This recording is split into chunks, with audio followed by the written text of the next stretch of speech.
Welcome back to Miss England TV and an exclusive interview with Bhasha Mukherjee. Bhasha, welcome. Thank you. So this has been quite a year. We first met back in 2019 when you blazed onto the stage in a rainbow of colours, and I think that performance alone set you up to win the competition. Thank you. But you are the perfect Miss England for this terrible year that we've had, because you're a doctor, and I remember we were in a nightclub and you were there celebrating, as you should, till the early hours, and then you were on duty as a doctor. So let's talk about the special qualities, because you are a special person to actually do the competition, to win it, and then to go on duty marks you out as remarkable. So there's a lot of contestants looking at this now. What do you think will stand out? What sort of qualities will judges notice when they're on the stage? They may not know the full backstory, but the sorts of things that mark a good winner out. I think genuinity and a heart. I think that somehow always stands out.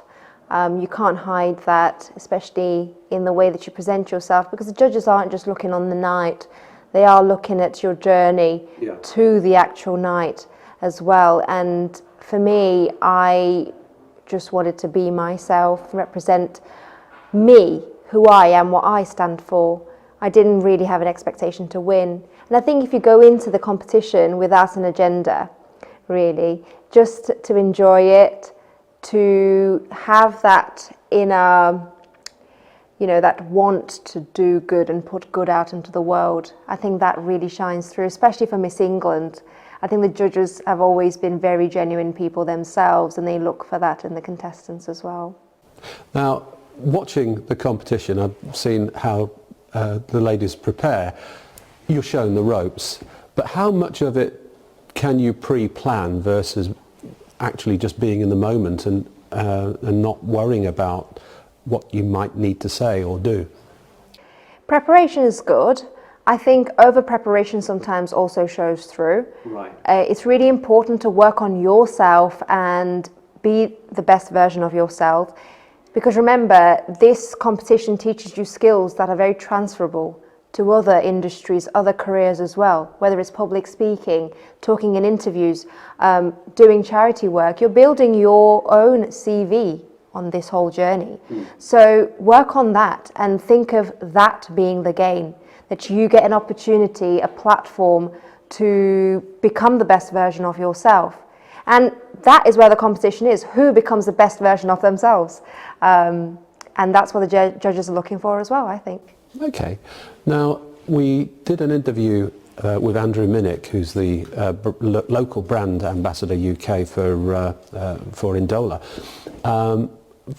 One of the questions I asked him is about interacting and working with contestants.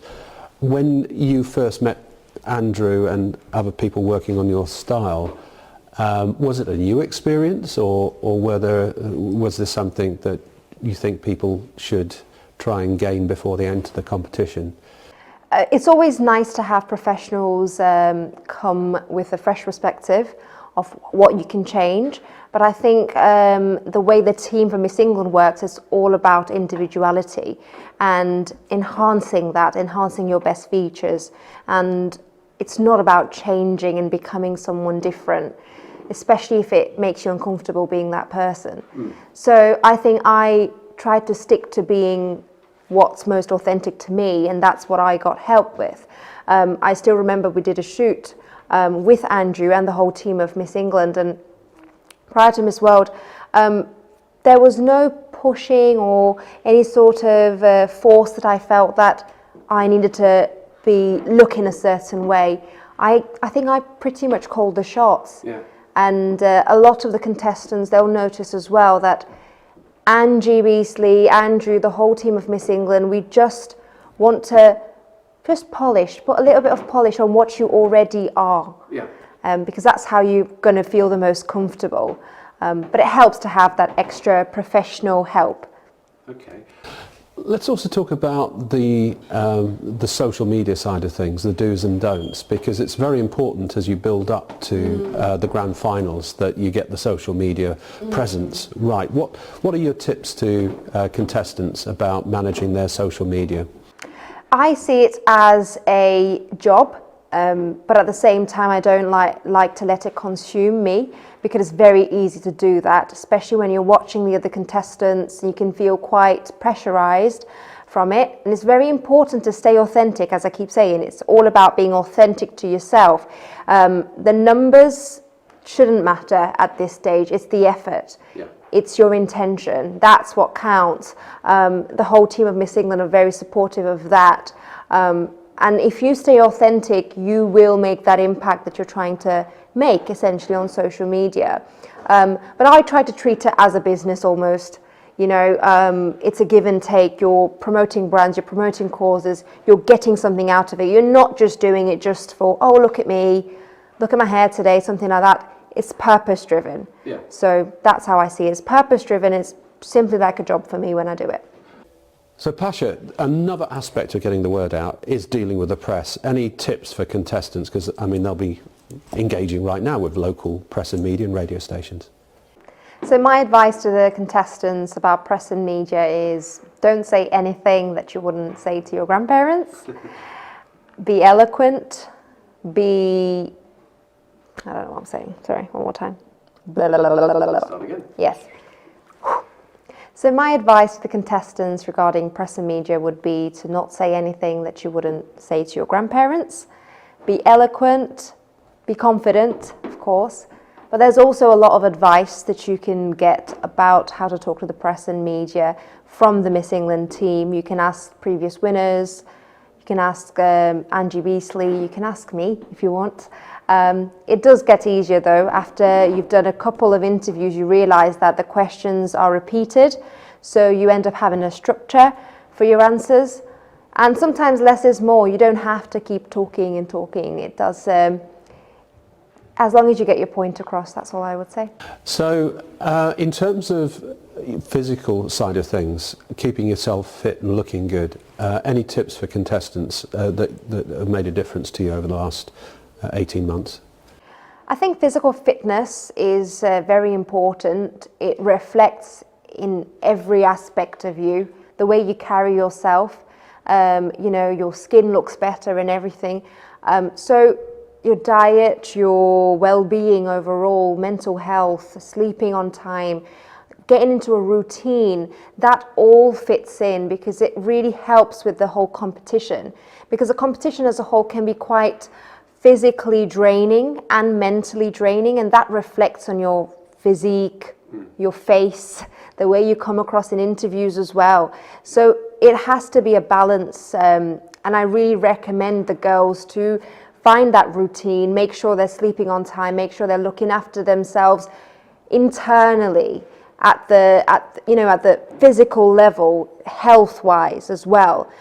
The makeup and hair, that can always enhance stuff, but if you're not feeling your best, that's going to reflect on stage, on your interviews, in your pictures.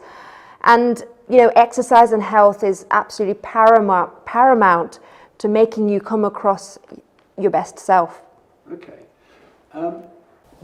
Obviously, winning this title is quite an individual accolade.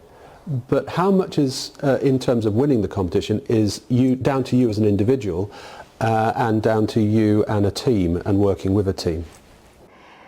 It is, at the end of the day, an individual journey when you finally go on stage, but it's not restricted to just those few hours on stage when you're representing yourself as a person.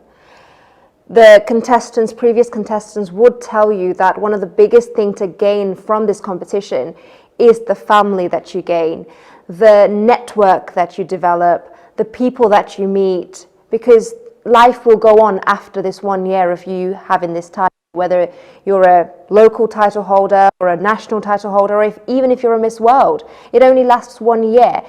What really lasts is the connections that you make, the skills that you learn, and those you develop as a team. So I think it's more to gain from the the team aspect of it, rather than just those few months and hours that you spend representing just yourself. It is a team play, I think. Now, in terms of preparing to win, people will have a life-changing year ahead. You chose to carry on in your profession, so you went straight back into the NHS and you battled to get back from India when the lockdown happened. Would you do that again? And for any contestants, would they take a year off? Would that be better in a normal year, if we are able to have normal years again? What's right? Giving up your job for a year or doing what you did? For me, it's all about making that decision at a practical level, because for me, when I was doing my job, my day job, it was very demanding. Being a medic, especially a junior doctor, it's very, very demanding as a role. And I won at the same time as becoming Miss England and having this job. They both happened to me at the same time. And as soon as you win Miss England, you're then preparing for the next, which is Miss World.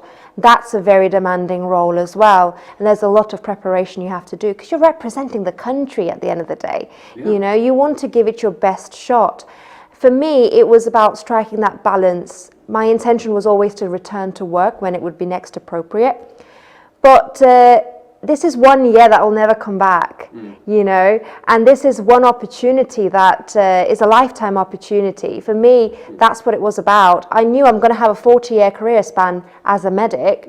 I needed to take that time off from work to focus on this new goal that I had, to give it my all, because it's no good when you're burning yourself out. You need to be able to enjoy the process as well.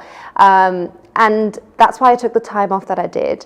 And when duty calls, I decided to go back to work because, you know, I am a doctor at heart. So I had to go back and I wanted to go back and I did that. So structure your year to get the balance right. Yes. Yeah, fantastic.